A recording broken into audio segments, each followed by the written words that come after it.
Et si je vous disais qu'il y a en Europe, à moins de 5 heures de route de Paris en voiture, un parc d'attractions avec des décors somptueux, des attractions originales et défiant toute l'imagination, un endroit où toutes vos attentes seront forcément dépassées, un parc merveilleux presque irréel et tout cela en Europe. Vous ne rêvez pas, ce parc existe bien. Aujourd'hui, je vous propose de découvrir un parc fou, Phantasialand.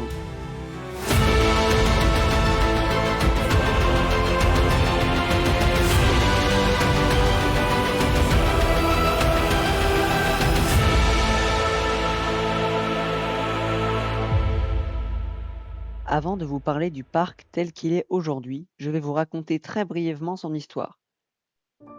C'est en Allemagne, tout près de Cologne, dans une ancienne mine de litige à ciel ouvert, que Richard Schmitz et Gottlieb Löffel-Hartz ont eu la bonne idée d'installer leur parc d'attractions. C'est donc le 30 avril 1967 que le parc accueille ses premiers visiteurs.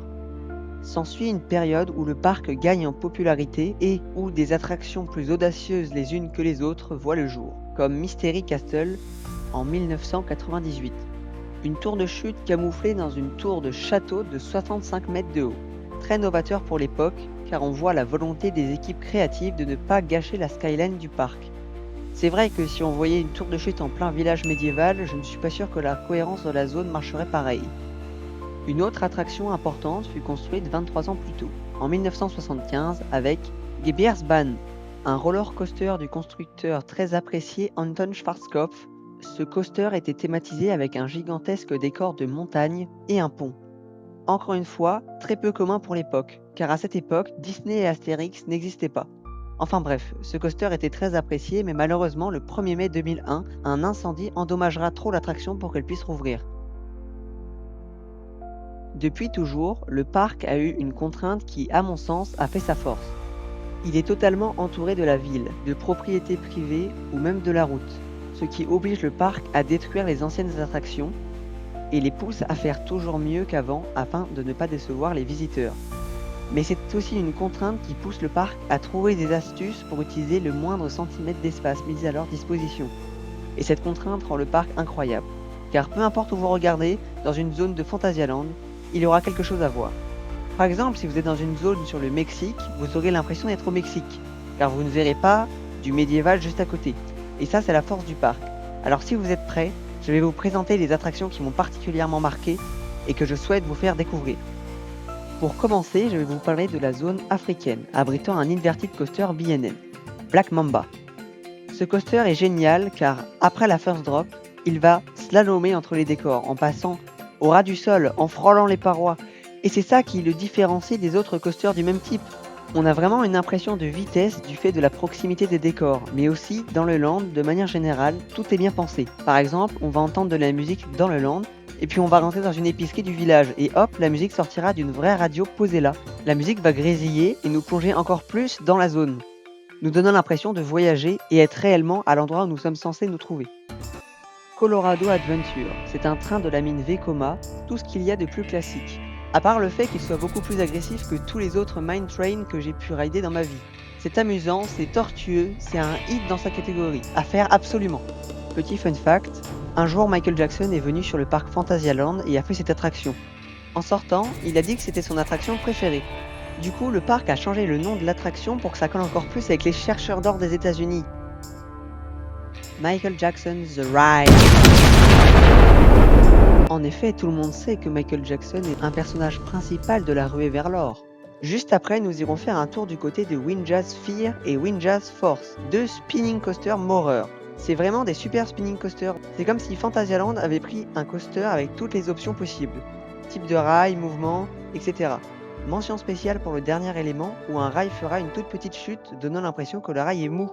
Mais pour les Windjazz, c'est absolument impossible de tout dire. C'est une expérience à vivre. Point. Un autre incontournable à mon sens, qui peut être négligé aux premiers abords, c'est l'Hôtel Tartuffe. Cette attraction est une madhouse, oui, exactement la même chose que ce que l'on peut retrouver dans les fêtes foraines. Mais ici, l'attraction étant fixe et profitant de plus d'espace, elle nous propose, en plus de l'offre traditionnelle, des illusions d'optique en tout genre, comme ça ou encore ça. Vous commencerez l'attraction en étant invité à entrer dans un ascenseur par petits groupes, ou Grâce à des écrans, la storyline vous sera racontée. Puis, quand les portes s'ouvriront, vous serez lâché dans l'hôtel Tartuffe. À préciser que l'attraction se fait entièrement à pied. Mais c'est pour moi un incontournable au même titre que n'importe quelle autre attraction du parc. La prochaine attraction n'est pas des moindres, car elle n'est autre que Chiapas, un flume Intamin, comportant une chute de 20 mètres de haut, à 53 degrés d'inclinaison. Et oui, 20 mètres de haut pour un flume. À titre de comparaison, Menhir Express au parc Astérix fait 13 mètres de haut. Cette drop emblématique fait de Chiapas le flume avec la drop la plus haute et la plus inclinée au monde. Mais Chiapas n'est pas qu'une drop, c'est aussi une musique emblématique.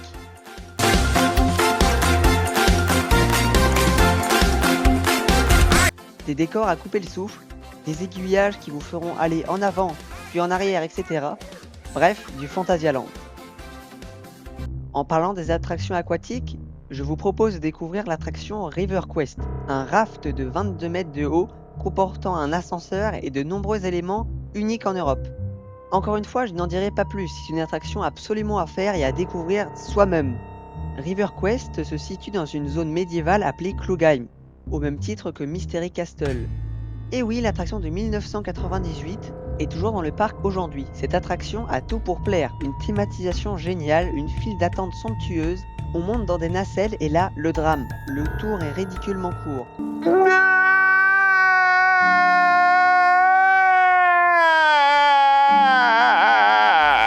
Et oui, c'est le gros point faible de Mystery Castle, car je ne vous raconte pas ma déception si j'avais dû faire 1 heure de queue pour même pas 30 secondes de ride, mais bon, on trouvera peut-être un peu de réconfort dans Geisterrichka, la maison hantée du parc. Ah, en fait non, les dark rides ce n'est pas le point fort de Phantasialand on dirait.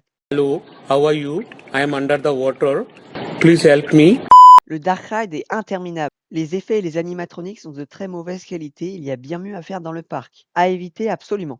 Mais c'est pas grave, on arrive aux 2 meilleures attractions du parc et tout cela sera vite oublié.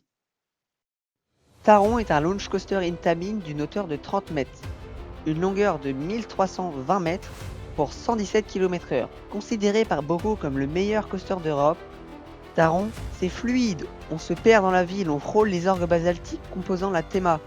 On remonte une cascade, on plane un peu, puis on redescend et c'est reparti. Taron, c'est un coaster incroyable qui se hisse en haut de mon top sans hésitation. Taron est un coaster qui justifie à lui seul une visite à Phantasialand. De plus, Taron fait partie intégrante de la storyline du land. En effet, Klugheim se situe sur un volcan. Et les habitants utilisent la chaleur du cratère pour créer de la vapeur qui sera distribuée ensuite dans les différentes maisons grâce au Taron.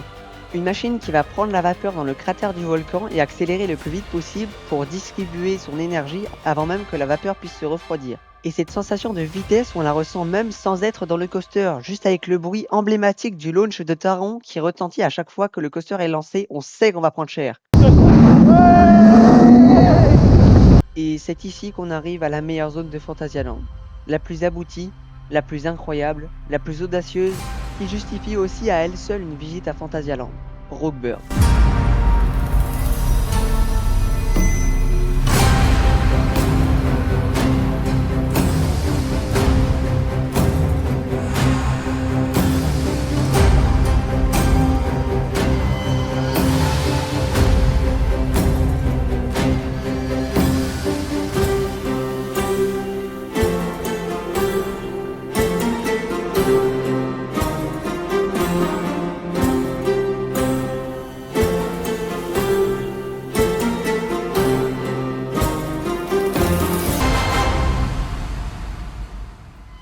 Une zone steampunk abritant le premier flying coaster Vekoma du monde, Fly. Que dire, c'est époustouflant, ça pète de partout, c'est ultra immersif, et ce coaster qui ne fait qu'un avec le land, Fly sans Rockburg, c'est tout aussi inimaginable que Rockburg sans Fly. Et la musique du land composée par Imascore est l'une des meilleures que j'ai pu entendre dans un parc. Mais alors, que vaut ce coaster? Fly a été mon premier flying coaster. Et j'ai vraiment apprécié. Les airtime pris dans cette position offrent une sensation toute nouvelle propre à ce type de coaster. Malgré tout, je trouve que les inversions ne sont pas nécessaires sur Fly, car elles me coupaient dans le coaster et dans cette sensation de voler. Mais c'est le seul point négatif et c'est mon avis. Fly c'est vraiment génial, et sans parler de la file d'attente qui nous immerge vraiment dans cet univers riche. mais pour que la magie puisse opérer, il vous sera interdit d'emporter quoi que ce soit dans Fly. En effet, le coaster passant au-dessus des allées sans filet de protection, ce qui aurait rendu la zone beaucoup moins intéressante, vous serez obligé de déposer toutes vos affaires dans des casiers que vous récupérerez après. Pour être sûr que rien ne passe, des portiques de sécurité comme dans les aéroports sont placés juste après les casiers pour être sûr que vous ne preniez rien. Cette zone est incroyable, on a vraiment l'impression qu'on rentre dans un monde parallèle où le pétrole n'aurait pas été trouvé. Ce monde est cohérent et qui est possible. C'est vraiment une sensation incroyable. On se sent comme des explorateurs qui arriveraient sur une nouvelle planète où les gens n'avaient pas découvert le pétrole. En conclusion, Phantasialand c'est un parc incroyable, malheureusement trop méconnu, qui a su tirer parti de sa contrainte principale, la place, et propose un lot d'attractions parmi les meilleures attractions du monde dans leur catégorie, sauf les dark rides bien évidemment.